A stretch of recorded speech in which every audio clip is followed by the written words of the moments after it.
Hello, in this video I want to show you how to configure ZTE Blade A51 to senior person. And to do this we'll need to open our settings, then there's no simple mode on this device, so we'll need to manually change all of the settings in accessibility.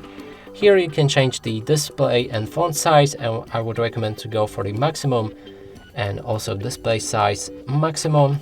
As you can see, everything becomes much bigger. And the next thing we can do is to find the remove animations. And what it does, it will reduce motion sickness when using this device and overall confusion.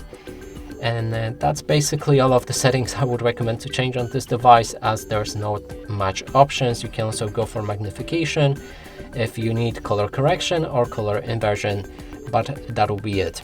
And that's it for this video. Hope you like it. Please consider subscribing to our channel, leave a like and a comment below.